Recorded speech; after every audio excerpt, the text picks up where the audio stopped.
வணக்கம். இன்றைய அரசியல் ஆடுகளத்திற்கு உங்கள் அனைவரையும் அன்புடன் வரவேற்கிறோம். இன்றைக்கி அரசியல் ஆடுகளத்தில் நமது அலசல் என்னென்னு பார்க்கலாம். முதல் செய்தி, விஜய் கட்சிக்கு தேர்தல் சின்னம் ஒதுக்கியிருக்காங்க. என்ன சின்னம் அப்படின்னு பார்த்தீங்கன்னா விசில் சின்னம். எல்லாம் விஜய் கட்சிக்காக அவங்கெல்லாம் தொண்டர்கள் ரொம்ப குஷியாக இருக்காங்க, தலைவர்கள் ரொம்ப குஷியாக இருக்காங்க.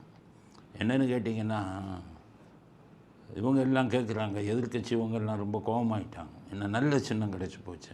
நல்ல சின்னம்னா எப்படின்னா மக்களுக்கு பிரபலமாக இருக்கணும். எப்படின்னா மக்களுக்கு ஈஸியாக போய் சேரும். இப்போ பழைய மற்ற கட்சிகளுக்கெல்லாம் எப்படி இதாக இருந்ததுன்னு பார்த்தோம்னா, சின்னங்கள் எப்படி கிடைச்சதுன்னா, திமுகவுக்கு உதயசூரியன் சின்னம். அவங்களே கேட்டாங்க.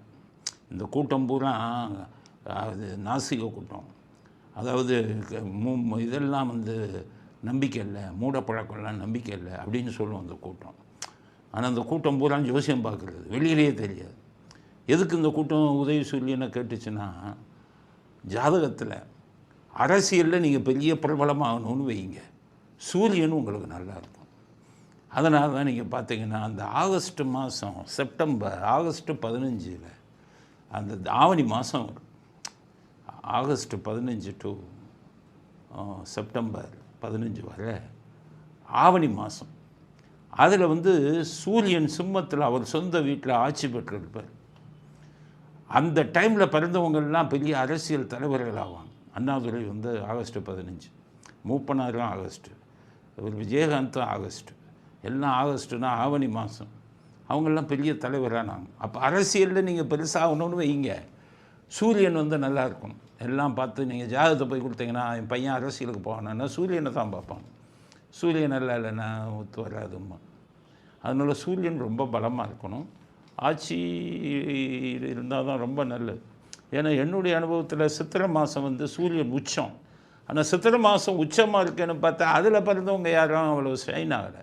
சூரியன் சொந்த வீட்டில் ஆவணி மாதம் ஆட்சியாக இருக்கும்போது பிறந்தவர்கள் தான் பெரிய பதவியை. ராஜீவ்காந்தி கூட ஆவணியில் பிறந்தவர். அதனால் அதுதான் ரொம்ப முக்கியம். இந்த கூட்டம் சாமியை செருப்பால் அடிக்கிற கூட்டம் பூரா உதயசூரியன் வேணும்னு கேட்டான், ஜோசியத்தை வச்சுக்கிட்டு. அது ஒரு காரணம், ராசி. இன்னொரு விஷயம் என்ன பார்ப்பாங்கன்னா, சின்னம் கேட்குறவங்க மக்களுக்கு ரொம்ப தெரிஞ்ச சின்னமாக கேட்பாங்க, மக்களுக்கு தெரியும். அதனால் சின்னம் கேட்குறவங்க செலக்ட் பண்ணும்போது மக்களுக்கு அறிமுகமான சின்னம். மூணாவது என்னப்பான்னா, முன்னாடியெல்லாம் செவத்தில் வரைவாங்க. செவத்தில் வரைகிறதுக்கு ஈஸியான சின்னம் அப்படின்ட்டு இப்போ ரெட்டை இலை எம்ஜிஆர் தேர்ந்தெடுத்தார். இலைன்னா எல்லாருக்குமே தெரியுமே, பாமரர்களுக்கு கூட. ரெண்டாவது, இந்த இலையை ஈஸியாக இதில் செவத்தில் வரையலாம். ஒரு கோடு போடுவாங்க, இந்த பக்கம் ஒரு இலை, இந்த பக்கம் ஒரு இலை, ரொம்ப ஈஸியாக வரைஞ்சிட்டு போவாங்க. அதே மாதிரி உதயசூரியன் போட்டால் அப்படி 2 கோடை போட்டு அப்படியே நடுவில் ஒரு இது கதிர் மாதிரி போட்டு விட்டுருவோம். அதனால் இந்த 2 சின்னமும் தமிழ்நாட்டு மக்கள்கிட்ட ரொம்ப பிரபலமானதுக்கு காரணம் அந்த எல்லாத்துக்குமே மக்களுக்கு அறிமுகமான சின்னம். பாவம் காங்கிரஸ்காரங்களுக்கு என்ன கிடைச்சதுன்னா, முன்னாடி காமராஜர் இருந்த காலத்தில் காங்கிரஸ் ரெட்டை மாடு, இந்த ரெட்டை மாடை வரையவே முடியாது. ரெட்டை காளைன்னு பேர், அவங்க வரையவே முடியாது. மாடுங்கிறது மக்கள்கிட்ட ரொம்ப அதிகமாக ரொம்ப இதாக போய் சேரல.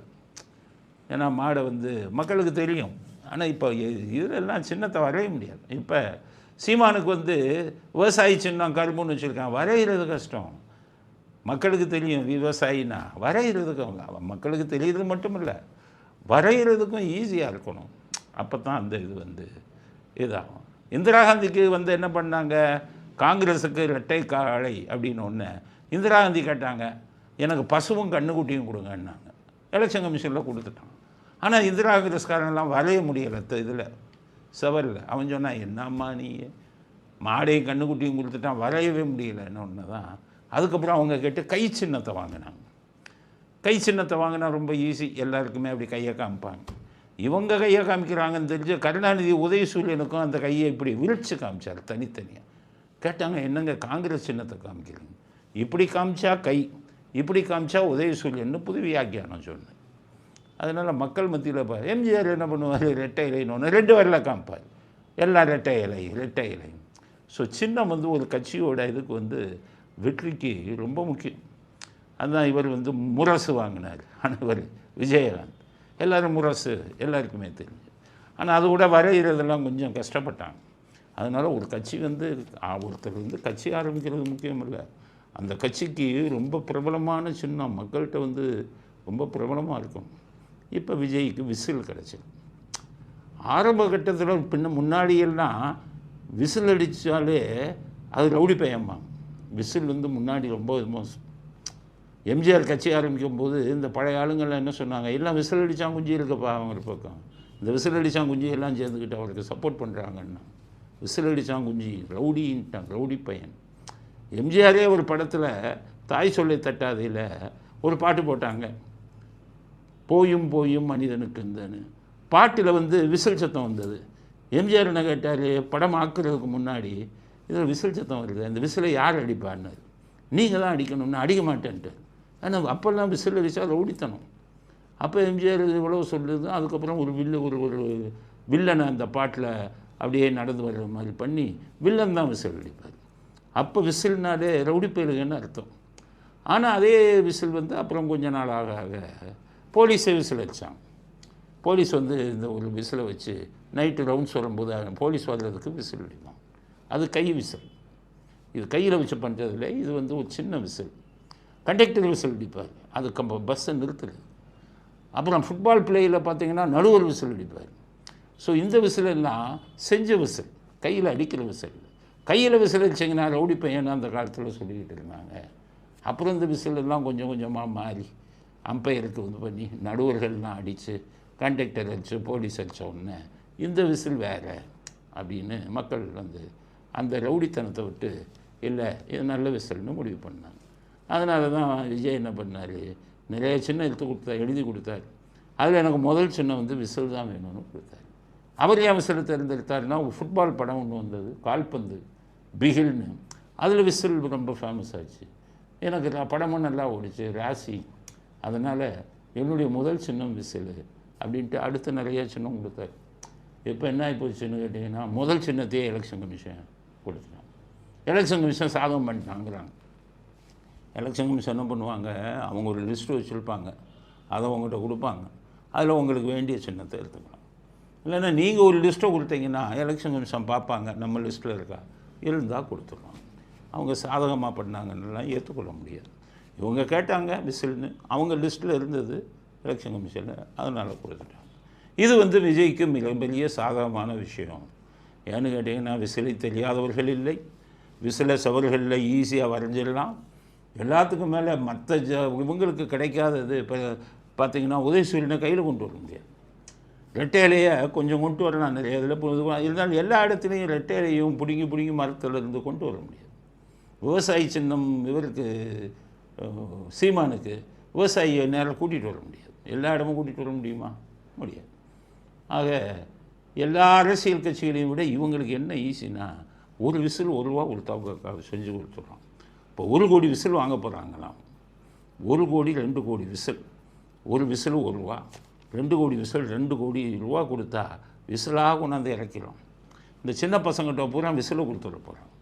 எல்லாம் விசிலை ஊதுனாங்கன்னா மக்கள் மத்தியில் விஜய் சின்னம் விசிலுன்னு ரொம்ப பிரபலமான சின்னமாகி விஜய்க்கு வந்து மக்கள் ஓட்டு போடும்போது இந்த விசில் வந்து ரொம்ப ஈஸியாக புரிஞ்சுக்குவாங்க. அதனால் இந்த விசில் வந்து ரொம்ப அருமையான சின்னம், மக்களுக்கு நல்ல தெரிஞ்ச சின்னம், எல்லாத்துக்கும் மேலே சவத்தில் ஈஸியாக வரைகிற சின்னம். அது எல்லாத்துக்கும் மேலே ₹1 கொடுத்தா விசில் கிடச்சிடும் மக்கள் மத்தியில். இப்போ இந்த ஒரு டிடிவி தினகரன் ஒரு தடவை நின்னார் ஆர்கே நகரில், தொப்பி சின்னம் கொடுத்தாங்க. உடனே ஒரு தொப்பியை மாட்டிக்கிட்டே ஓட்டு கேட்டார்.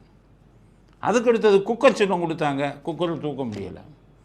அப்போ தொப்பி கூட வந்து உங்களுக்கு ₹10 ஆகும், ஆனால் விசில் ₹1 தான். விசில் விஜய் ரசிகர்கள் விசிலாக அடிக்க போகிறாங்க ₹1 வாங்கி. மக்கள் மத்தியில் என்னடான்னு கேட்டால் அது விஜய் சின்னம்பாங்க. அது அவருக்கு சாதகமாக அமைய வாய்ப்பு இருக்குது. அதனால் எலெக்ஷனுக்கு விசில் சின்னம்ங்கிறது அவருக்கு ராசியோ இல்லையோ ஒரு அரசியல் கட்சிக்கு வந்து ரொம்ப அருமையான சின்னம். அது மக்களுக்கு தெரிந்த சின்னம் அப்படிங்கிறது தான் விசில் சின்னத்தை விஜய்க்கு கொடுத்ததில் நம்முடைய கருத்து.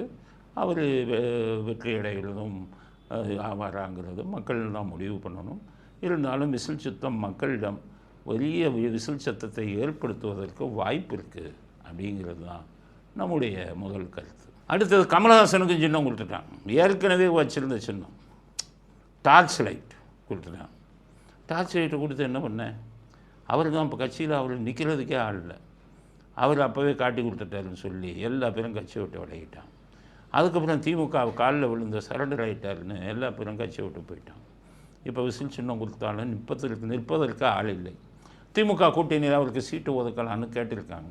அவர் இல்லை பணமாகவே கொடுத்துருங்க, சீட்டு வேணான்ட்டு. இன்னும் நிற்கிறதுக்கு ஆள் இல்லை. நின்று எவனையோ என் பிள்ளையவை எதுக்காக்கணும். அதுக்கு பதிலாக ஒரு 50 கோடி 100 கோடி எம்பி தேர்தலில் கொடுத்தாரு உதயநிதி. அப்போ அவங்க சொல்லியிருக்காங்க, உதயநிதி கேட்குற பணத்தை கொடுத்துட்றோம், ஆனால் நீங்கள் பிரச்சாரம் பண்ணணுன்ட்டாங்க. அது ஓகே பண்ணிடுறேன்ட்டு. அதனால் அவருக்கு சும்மா பேருக்கு தான் அந்த டார்ச் லைட்டு சின்னம், அதை வச்சு ஒரு பிரயோஜனமும் இல்லை. ஒரு 50 கோடியோ 100 கோடியோ வாங்கி விட்டு திமுகவின் உதயசூரியன் சின்னத்துக்கு வீதி வீதியாக போய் கமலஹாசன் பிரச்சாரம் செய்வதற்கு முடிவெடுத்து விட்டார் அப்படிங்கிறது. அடுத்தது டார்ச் லைட் சின்னம் வேஸ்ட்டாக போச்சு அப்படிங்கிறது அடுத்த கட்ட கருத்து. அடுத்தது விஜயுடைய சப்போர்ட்டர் நாஞ்சில் சம்பத் அவர் என்ன சொல்லிட்டார், விஜய் ரூபத்தில் என்டிஆர் அப்படின்னு சொல்கிறார். எடுத்த எடுப்பிலேயே ஆந்திராவில் என்டிஆர் அதிகாரத்திற்கு வந்தார்.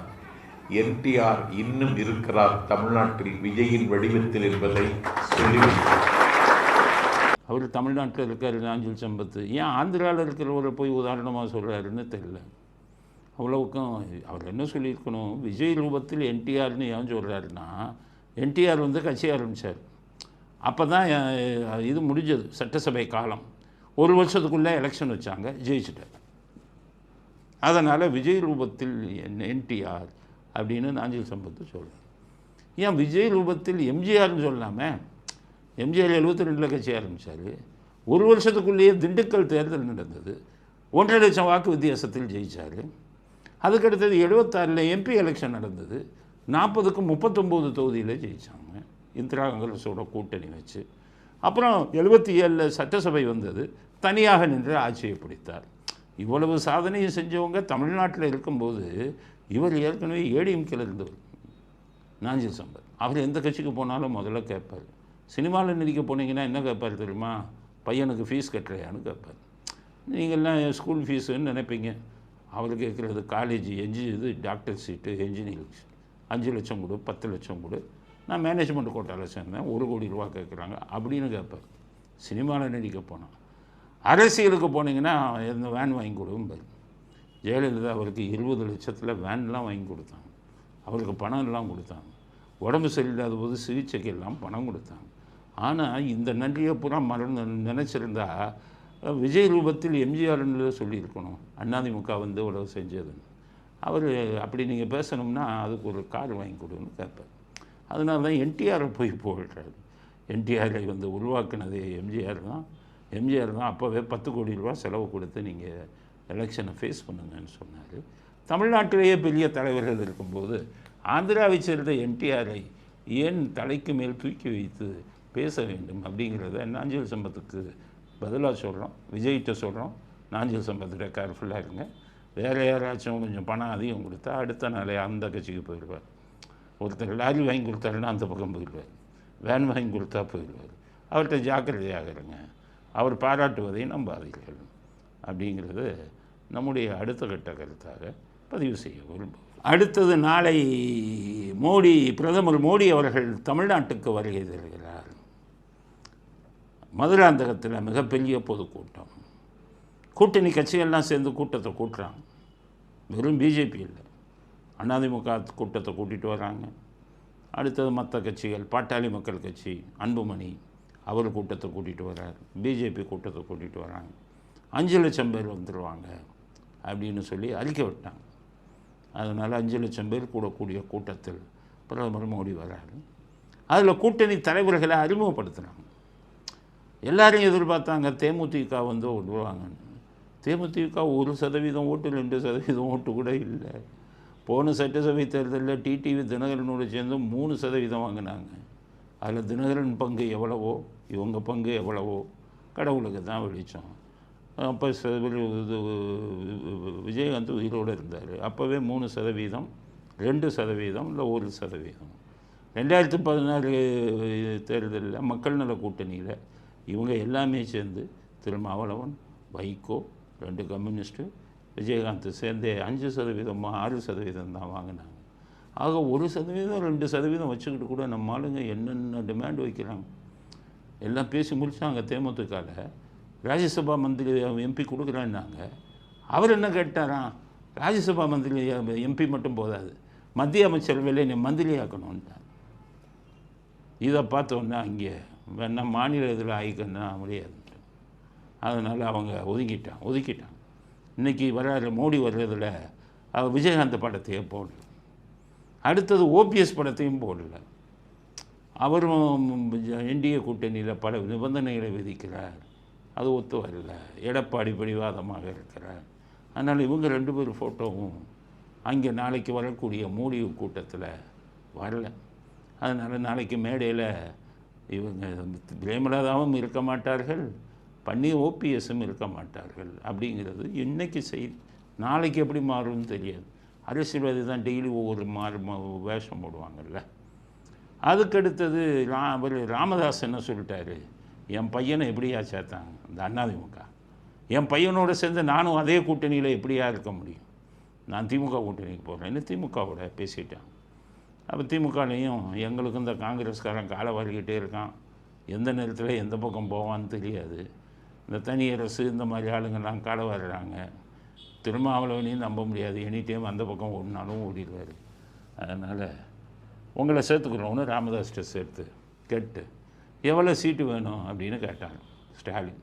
ராமதாஸ் சொன்னதை பார்த்தோன்னே அவருக்கு தலையே சுற்றிக்கிச்சான். 40 சீட்டு வேணுங்கிறாராம் ராமதாஸ். 2 பாட்டாளி மக்களுக்கும் கட்சியும் ஒன்றா இருக்கும்போதே 30 சீட்டு 33 சீட்டு தான் அதிகபட்சம் வாங்கினாங்க. அப்போ என்ன ஆயிடுது, இதை விட அதிகம் 40ன்னு கேட்டோன்னா அவர் அதெல்லாம் நடக்காதுப்பான்ட்டாங்க. அதனால் இப்போ என் பையனுக்கு 17 கொடுத்துட்டீங்க, எனக்கு 17 ஒரு ராஜ்யசபா சீட்டு கொடுங்கன்னு கேட்டிருக்காராம்.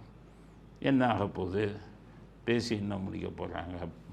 40 சீட்டுக்கு எங்கே போகிறது. அரசியல் கட்சிகள்லாம் தங்களை பற்றி ரொம்ப அதிகமாக. இப்போ இவர் என்ன பண்ணுறாரு, ஜான் பாண்டியன் எனக்கு 10 சீட்டு கொடுங்க. நாங்கள் சீட்டு கேட்டிருக்கோம், கொடுத்துருக்கோம். 10 சீட்டு வரைக்கும் நாங்கள் கொடுத்துருக்கோம். நம்ம பேச்சுவார்த்தைக்கு இனிமேல் தான் நடத்துவாங்க. கொடுத்துட்டு வந்திருக்கோம், இன்னும் பேச வேண்டியிருக்காங்க. நல்லபடியாக முடியும் நம்புகிறோம். அவருக்கெல்லாம் ஒரு தொகுதி 2 தொகுதியில் தான் அவங்களுக்கு சப்போர்ட் இருக்குது. அவருக்கு 10 தொகுதி கொடுத்தீங்கன்னா எனக்கு அதை விட கொடுக்கணும்னு கிருஷ்ணசாமி சொல்கிறாங்க. அப்போ அவங்களுக்கு இங்கே இந்த சிவகாசி, ராமநாதபுரத்தில் 2 3, திருநெல்வேலி அங்கே தான் அவங்களுக்கு செல்வாக்கு.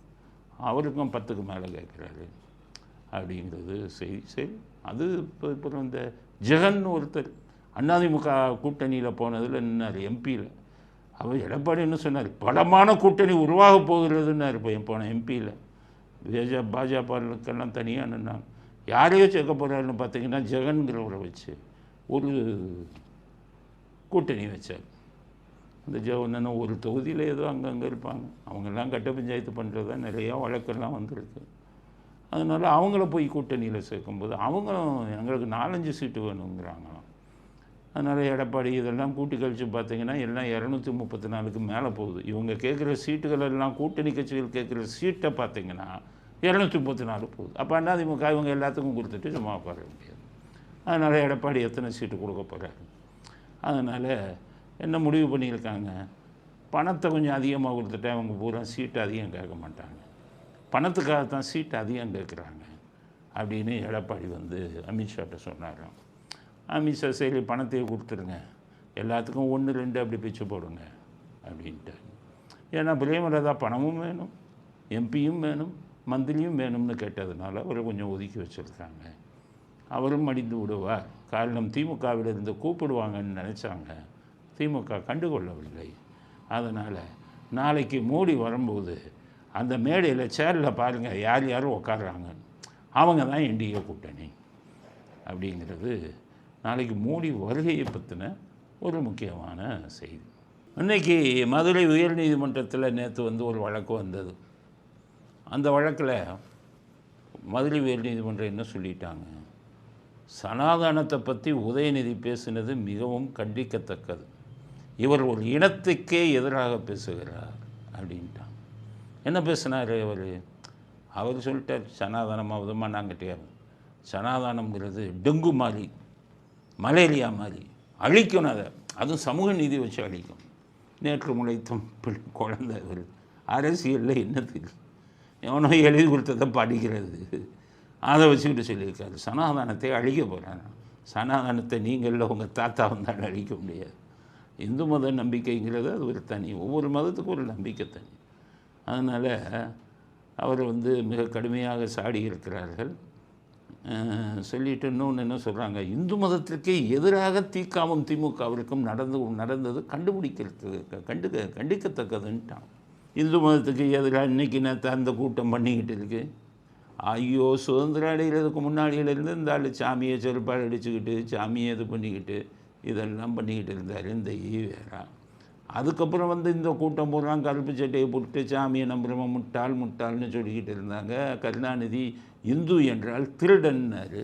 இன்றைக்கி என்ன பேசுகிறாங்க, அது இந்துனாலே திருடன்னாரு. அப்புறம் இங்கே ஸ்ரீரங்கம் கோயில் உள்ளே போயிட்டு கடவுளை நம்புவோன் முட்டாள்னு சொல்லி அங்கே ஒரு சிலையை வச்சாங்க. இங்கே இதில் திருவண்ணாமலையில் இது போகிறாங்க கிரிவலம், அது போகிற இடத்துல நாசிகவாதி கருணாநிதி சிலையை வச்சாங்க. கொஞ்சம் நெஞ்சு அநியாயமாக, கொஞ்சம் நெஞ்சு அக்கிரமமாக ராமர் படத்தை தீயை வச்சு கொளுத்துனாங்க. அவங்க ஈவேரா இவர் என்ன பண்ணார், கருணாநிதி ராமர் என்ன என்ஜினியராயா, அவர் என்ன சேது பாலத்தை எப்படி கட்டினாருன்னெல்லாம் பேசுனாங்க. இன்றைக்கி நேத்தா பேசுகிறாங்க. இன்றைக்கி நேத்தா அவங்க இந்து மதத்துக்கு எதிரானவங்க. கோர்ட்டுக்கு இப்போ தான் உங்களுக்கு கண்டு தெரிஞ்சதா? ஆரம்பத்தில் இருந்து இந்து மதத்துக்கு எதிரிகளே இவங்க தானே. ஆனால் இந்து மதத்தில் இருக்கிறவங்க ரொம்ப பெருந்தன்மையாக இருப்பாங்க.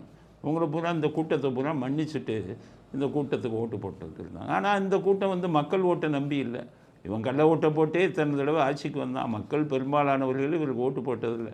எல்லாருக்கும் புரியாது, என்னடா இந்துக்காரெல்லாம் ஓட்டு போட்டானா? 97 லட்சம் கதை தான் சாரில். 97 லட்சத்தை வச்சு எப்படி கள்ள ஓட்டு போட்டு இவங்க இத்தனை நாள் ஆட்சிக்கு வந்தாங்களோ அதே மாதிரி குறுக்கு வழியில் தான் ஆட்சிக்கு வந்தாங்க. இவர்கள் மக்களால் தேர்ந்தெடுக்கப்பட்ட பிரதிநிதிகள் அல்ல. இந்து மதத்தில் எல்லாம் எப்போவுமே சாமிக்கு யார் பயப்பட மாட்டா தெரியுமா? சமூக விரோதிகள் பயப்பட மாட்டான். சாமிக்கு பயந்தால் அவன் சமூக விரோத செயல்களில் ஈடுபட மாட்டான். சமூக விரோதிகளின் கூட்டம் இது.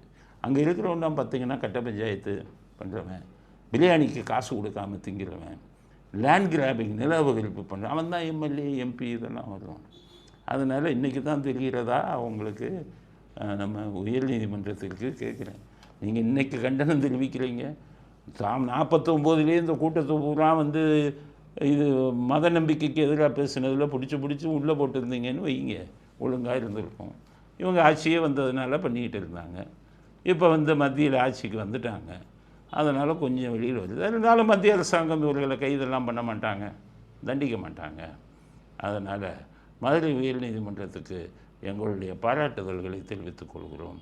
இந்த நாசகார கூட்டத்தை பற்றி மக்களுக்கு தெளிவாக எடுத்து சொல்லுங்கள் அப்படிங்கிறது இந்த மதுரை உயர்நீதிமன்றம் சொன்ன கருத்துக்கு நாம் சொல்ல விரும்பக்கூடிய பதில் அப்படிங்கிறது அடுத்த கட்ட கருத்து. ஆளுநர் கலந்து கொள்கிற கூட்டத்தெல்லாம் புறக்கணிப்போன்ட்டார். யார்? இந்த திமுகவில் ஒரு மந்திரி கோவை செல்வம், அவர் உயர்கல்வித்துறை மந்திரியாம். அவர் கலந்துக்கிற கூட்டத்தில் கலந்துக்க மாட்டோம். அவர் கையால் பட்டங்களை கொடுக்கக்கூடாதாம். ஏன்னா அவர் மத்த படித்தவர். இந்த மந்திரி குறுக்கு வழியில் போய் இந்த முனைவர் பட்டம்னு வாங்கி வச்சுருக்காங்க, பிஹெச்டி. எவனோ ஒருத்தனை எழுதி இவங்க கொடுத்து வாங்குறது. அப்படி அவருக்கு இந்த மந்திரிக்காக நாளைக்கு மந்திரி பதவி வாங்கும்போது என்ன படிச்சிருக்கேன்னா, நான் பிஹெச்டி படிச்சிருக்கேன். எழுதி கொடுத்தவன் யார்? வேறு ஒரு ஆள். அதுக்குன்னு பணம் இருக்குது, இத்தனை லட்சம். அவனே எழுதி கொடுப்பான், இவங்க வாங்கிட்டு பேரில் வாங்கி வச்சுருவாங்க. இவர் கையால், ஆளுநர் கையால் இது வாங்கக்கூடாதான். ஆளுநர் கையால் பட்டம் வாங்க மாட்டாங்களாம். காசு கொடுத்து பிஹெச்டி வாங்கின இவங்க கையால் பட்டம் தான் வாங்கணும். ஆளுநர் என்னால் அவர் எம்எஸ்சி ஃபிசிக்ஸ் படித்தார், எம்எஸ்சி. அதுக்கப்புறம் ஐபிஎஸ் படித்தார். அதுக்கப்புறம் பார்த்திங்கன்னா ஐபியில் ரொம்ப நாள் இருந்தார், சிபிஐயில் ரொம்ப நாள் இருந்தார், ராவில் இருந்தார். அவர் கையால் பட்டம் வாங்கினா கேவலமாக. பிஹெச்டிக்கு 3 லட்சம் 4 லட்சம் கொடுத்து பட்டம் வாங்கிட்டு இவங்க கையால் தான் வாங்கணுமா? ஆளுநருக்கு தகுதி இல்லையா அப்படின்னு இது பண்ணி விட்டாங்க. ஏன்னா இவங்க ஏன் இவ்வளோ கோவப்படுறாங்கன்னா, நீங்கள் சொல்ல இதுக்காக கோவப்பட்டாங்களே இந்த சட்டசபையில்? அதுதான் இல்லை, நிறைய விஷயம் உள்ளே நடக்குது. இப்போ பார்த்திங்கன்னா தஞ்சாவூர் பல்கலைக்கழகம், தமிழ் பல்கலைக்கழகம் அப்படின்னு ஒன்று முத எம்ஜிஆர் தான் ஆரம்பித்தார். தஞ்சைக்கு தமிழ் பல்கலைக்கழகம் உருவாக்குனது அவர் தான். அதை அழித்தது யார் அழித்தா? அவருடைய தொண்டர்களே அழித்தாங்க. அதில் முக்கியமானவர் தான் இப்போ இந்த வைத்தியலிங்கம். அவர் என்ன பண்ணாருன்னு கேட்டிங்கன்னா, அதிமுக ஆட்சி இருக்கும்போது இவர் வந்து ஒரு துணைவேந்தர் அவர் போட்டார், துணைவேந்தர். அந்த துணைவேந்தர் யாருன்னா திமுகவை சேர்ந்தவர். அவரை போய் துணைவேந்தர்னு பாஸ்கரன் ஒருத்தர் போட்டார். அவர்கிட்ட என்ன கண்டிஷன்னா, நீ அடிக்கிற கொள்ளையில் எனக்கு பாதி உனக்கு பாதி. வைத்தியலிங்கம் போட்டார். அவர் கோடியாக கொள்ளையடித்து வைத்தியலிங்கத்துக்கு பாதி கொடுத்தார். அப்போ இருந்த கவர்னர் கண்டுக்கலை. அதுக்கப்புறம் பார்த்திங்கன்னா அவர் மேலே ஒரு வழக்கு போட்டார், ஒரு வழக்கறிஞர். கொள்ளையடிக்கிறாரியா அந்த ஒரு வைஸ் சான்சலர். வைத்தியலிங்கம் வேடிக்கை பார்க்குறாரியா. எம்ஜிஆர் உருவாக்கின இதையே பல்கலைக்கழகத்தை குட்டிச்சவராக்குறாங்கன்னு போட்டார். அந்த பாஸ்கரனுங்கிறவரை சஸ்பெண்ட் பண்ணாங்க. அவர் வாக்குமூலம் கொடுக்கும்போது நான் கொள்ளையடிச்சது உண்மை தான், ஆனால் அதில் பாதி வைத்தியலிங்கத்துக்கு கொடுத்தேன் அப்படின்னு. அதோடு அவர் இதான உடனே கவர்னர் ஆர்.என். ரவி வந்தார். அதுக்கப்புறம் ஸ்டாலின் வந்த உடனே அவர் திருவள்ளுவர், நல்லது எப்படிப்பட்ட பேர் பாருங்க, அப்படிங்கிறவரை போட்டார் துணைவேந்தரா. அவர் மேலே அவரும் அடித்த கொள்ளையில் துணைவேந்தர் நாரி போச்சு. ஆர்.என். ரவி வந்தோடனே சொல்லி பார்த்தார், சஸ்பெண்ட் பண்ணிட்டார் திருவள்ளுவர். அதில் ஸ்டாலின் ரொம்ப கோபமாயிட்டார். நமக்கு பங்கு கொடுத்துக்கிட்டு இருக்கான், இந்த ஆள் வந்துக்கிட்ட சஸ்பெண்ட் பண்ணுறாரு. இந்த மாதிரி விஷயத்தில் தான் கோபம். அதுக்கப்புறம் தான் ஸ்டாலின் என்ன பண்ணார், வேந்தர்னு வச்சுக்கிட்டு தானே இந்த ஆள் ரொம்ப பண்ணுறாரு, நம்மளே வேந்தராயிடலாம் அப்படின்னு தான் சட்டத்தை திருத்தி அனுப்பினார். அது சுப்ரீம் கோர்ட்டு தூக்கி காலில் போட்டான். உங்களெல்லாம் வேந்தராக முடியாதுப்பா, நீங்கள்லாம் படிக்காத ஆளுங்க அப்படின்ட்டு. அப்போ வைத்தியலிங்கம் மேலே ஆர்.என். ரவி வந்ததுக்கப்புறம் நிறைய தோண்டினாங்க. அப்போ வைத்தியலிங்கம் நேராக ஸ்டாலின் காலில் போய் விழுந்துட்டார். ஈடியெல்லாம் வந்துட்டான் அப்படின்னு. ஸ்டாலின் என்ன சொன்னார், இப்போ அமைதியார், எலெக்ஷன் டைமில் என் பக்கம் வந்து சேர்ந்துரு, உன் மேலே உள்ள வழக்கெல்லாம் காலி பண்ணிடுறேன்னு சொல்லி, அதுக்காகத்தான் இப்போ ஸ்டாலின்கிட்ட போய் அவர் திமுகவில் சேர்ந்துருக்கார். இவங்க வந்து ஆர்.என். ரவியை விருப்பதற்கு காரணமே இவர்கள் கொள்ளையடித்ததெல்லாம் வெளியில் கொண்டு வர்றாரு. இவர்கள் அவங்க ஆள் யார் யார் கொள்ளையடிச்சாங்களோ அதை பூரா வந்துக்கிட்டு அந்த சஸ்பெண்ட் பண்ணிடுறாரு, எல்லாத்தையுமே பண்ணுறாரு. அதனால தான் அந்த கூட்டத்துக்கு படுக்கும். இன்றைக்கி பார்த்தீங்கன்னா கர்நாடகா சட்டசபையிலேருந்து அந்த இருக்கிற ஆளுநரும் வெளில வந்துட்டார், வெளிநடப்பு செஞ்சுட்டார். ஏன்னு கேட்டால் அவர் என்ன சொல்கிறாரு, பாரியா அந்த என்ன கவர்னர் ஊரில் மத்திய அரசாங்கத்தெல்லாம் தாக்கி வந்து எழுதி என்னை பிடிக்க சொல்கிறான். நானே மத்திய அரசாங்கம் அப்பாயின்ட் பண்ணால், மத்திய அரசாங்கம் தான் எனக்கு கவர்னராக நியமித்தாங்க. அங்கே போய் படித்தா மத்திய அரசாங்கத்தை திட்டுறான். இவன் பொதுக்கூட்டம் மோடையில் திட்டினா பரவாயில்ல, கவர்னர் உரை ஏன் உரையா? அங்கே பாரு தமிழ்நாடு அரசாங்கத்தில் கவர்னர் உரைன்னு வைக்கிறான். கவர்னர் உரைன்னு பேசும்போது மைக் ஆஃப் பண்ணுறான், பேசப்பட மாட்டேங்கிறான். இங்கே எப்படி தான் வெறும் மத்திய அரசத்தை தாங்கி போடுறான். இதே வேலையாக இருக்காங்க, நாங்கள் எப்படிப்பா படிக்கிறதுன்னு அவர் வெளிநடப்பு செஞ்சுட்டார். இது மாதிரி இவங்கள பார்த்து அவங்களும் கற்றுக்கிட்டாங்க. இதுக்கு முன்னாடியெல்லாம் கர்நாடகா சட்டசபையில் இப்படி வந்ததில்லை. தமிழ்நாடு சட்டசபையில் கத்துறான்ப்பா, விசில் அடிக்கிறான், உள்ள வெளில போயாங்கிறான், கணகன இதையை கட் பண்ணுறான், மைக் ஆஃப் பண்ணுறான். நம்மளும் இதே வேலையை பண்ணுவோன்னு இண்டி கூட்டணி இல்லை எல்லாம் சேர்ந்து இப்போ அங்கேயும் ஆரம்பிச்சிட்டாங்க. அங்கேயும் கவர்னர் வெளியில் வந்துட்டார். அதனால் கவர்னர் ஏதோ படித்த மனுஷன், அவர் கையால் டிகிரி கொடுக்குறாரு. நீங்கள் பூரா காசு கொடுத்து டிகிரி வாங்கின ஆளுங்க, உங்கள் கையால் டிகிரி வாங்கினா உருப்படுமா? அது நல்ல மனுஷங்களா இல்லை?